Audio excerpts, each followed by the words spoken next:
never keeps him out, but it can limit him sometimes, and he's had a injury-free spring, and he's really run with it. So he's done a really good job. I'm really proud with where he's at. Have you gotten the continuity that you all were counting on? Has it had an effect this week? Definitely. You know, I think that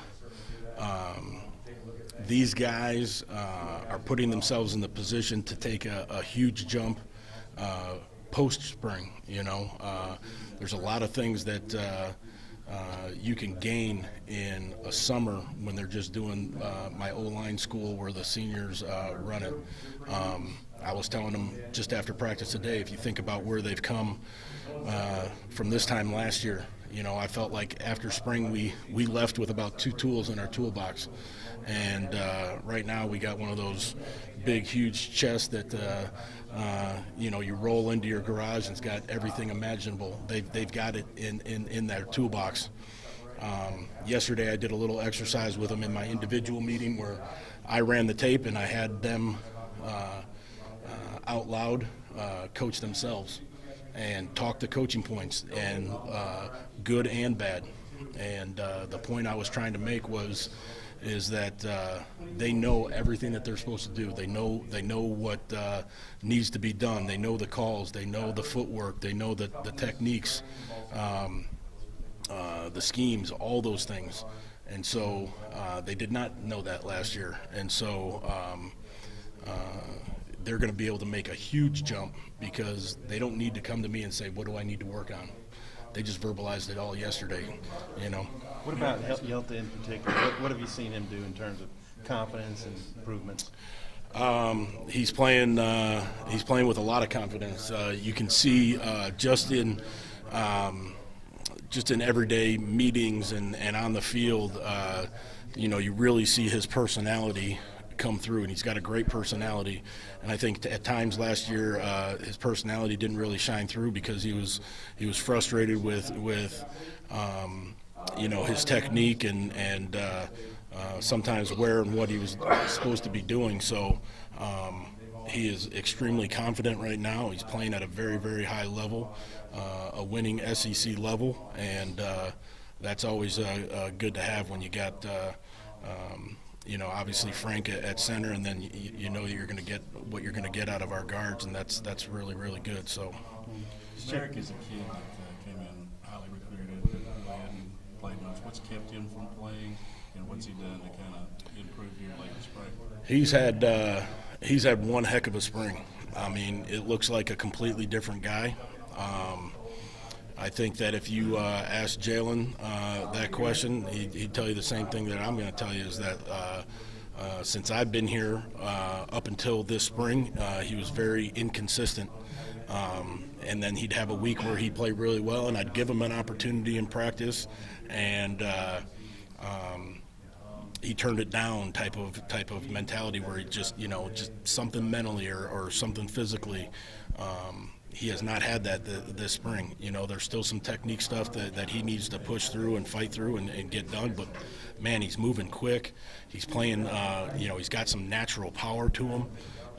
And he's being able to use it right now, which I think he sees now, oh, man, this is what my true potential really is. I think last year he didn't know what his true potential was. And I think sometimes with young players, they start to question themselves. You know, is this where I'm supposed to be, you know, at, you know, meaning this level and stuff like that. And I think he realizes now that he's got an opportunity to be an SEC caliber, all SEC caliber type player when he puts it all together, and he's getting pretty close. How do you feel on the short yardage and goal line situation? We've done it really well. Every time that we've had a scrimmage, short yardage, we really haven't done goal line per se. You know, Coach B has kind of blown the whistle, but, you know, maybe from the 4-yard out. But we've always hit our number in terms of the percentages that we're looking for on third down. We've exceeded that, which is obviously good. There's obviously still things to clean up, but I'm pleased with how they've responded in terms of what we needed to get corrected from last season.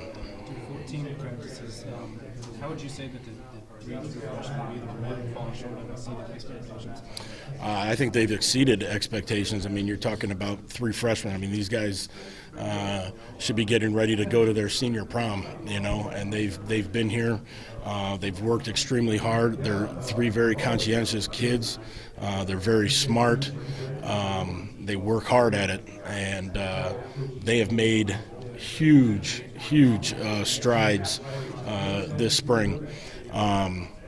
And all three of them have flashed to the point where you can see that if they progressed this summer, if they progress in fall camp, that all three could be guys that could help us. I think that the really good thing is that we have really built some very solid depth with our first two units that we may have the luxury of being able to redshirt those guys, which is only going to help them. But I feel good with where they're at. I feel good with where their mind state's at, and they haven't come out here and it hasn't gotten too big for them. I think it took them a little bit to get used to the speed of the game, but they've assimilated very well, and they've really picked up to that, and they're doing well. Brett said, I think Dalton was maybe the most ready to play of the three. I guess what specifically is the question? I mean, he's obviously a monster of a man. I mean, he's huge. He's heavy-handed, and so when he hits you, I mean, guys go flying. He's aggressive in nature, which sometimes when you have really big kids like that, you're fighting against society almost, because everyone's like, oh, don't play rough because you could hurt someone because they're huge, right?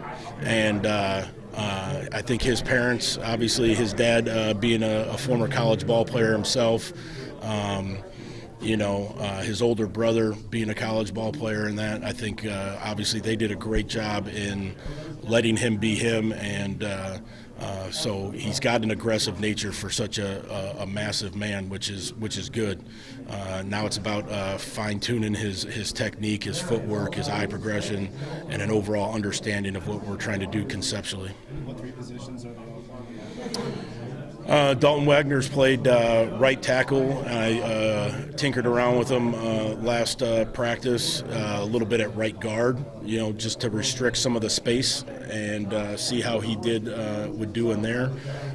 Kirby Adcock has played both right guard and right tackle, and Shane Clennon has played left tackle almost 95%. There was a practice in there where I moved him over to the right for maybe 10 snaps or something like that.